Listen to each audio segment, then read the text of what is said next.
Zechariah, he was a nice person. He was a decent person.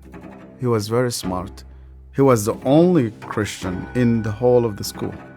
And I hated him. Because I thought as a Muslim, I must be better than him. But he was better than I. We start to beat him every single day that we come to school. And we agreed on that night, we need to kill him. It was dark. It was cold. And we went ahead of him. And we were 5 of us. We climbed a tree and we waited there. And from far away, we saw that a torch coming. And the light became bigger and bigger as it approaches us. And the minute that he just went under the tree, we jumped at him. He was crying, he was screaming, he was shouting. We broke his arm, we broke his leg. He started to bleed.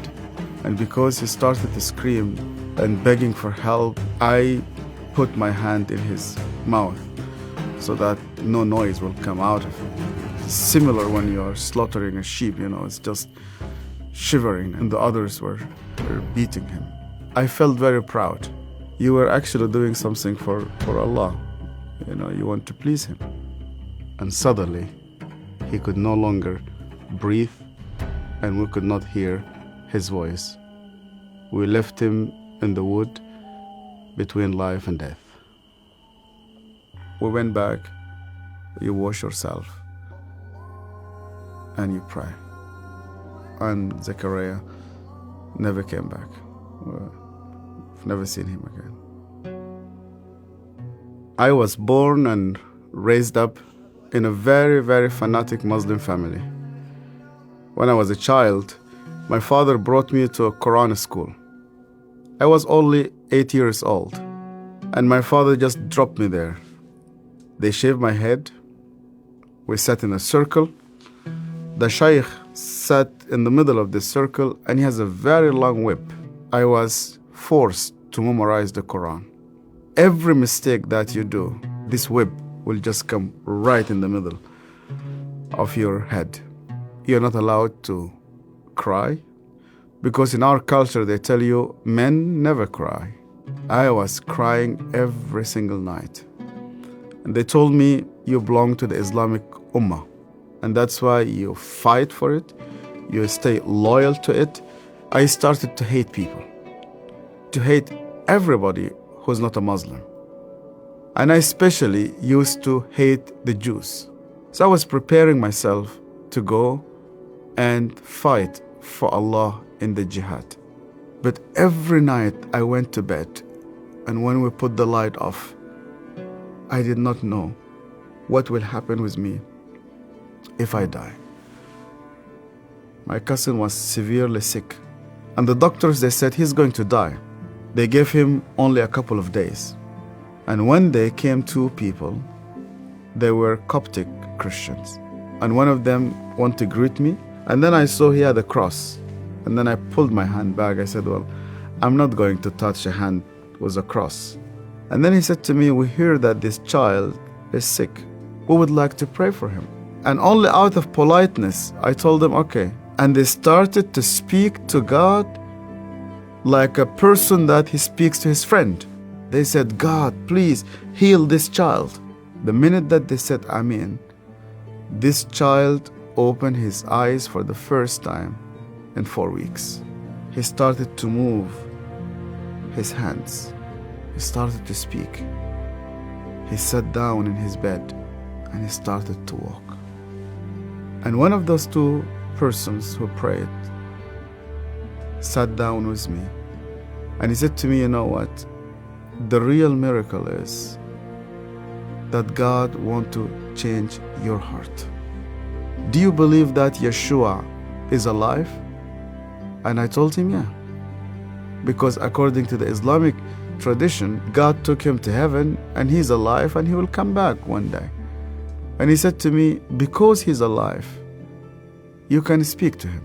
That changed my entire life. And when I started to read the scripture, nobody needed to convince me to love the Jewish people. The only way for Muslims to start to love the Jews is when they meet Yeshua. I loved my family, I loved my father, I loved my mother, and I loved my community. And when I decided to follow Yeshua, my grandfather and my father said to me, "You are no longer one of us." They made a funeral. They invited friends and family. They brought a coffin to the cemetery, and they said, "Our son is dead." To be declared dead with no family, I said to God, "Where are you?" I heard this voice, and this voice told me, "You know that the grave where your name is written, you know that grave is empty. And guess what? My grave is also empty." I went to Egypt for the first time after many years, and I was in a pastoral conference.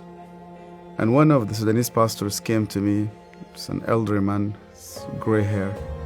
He started to speak to me, and he asked me, "Where did you come from?" I told him my story.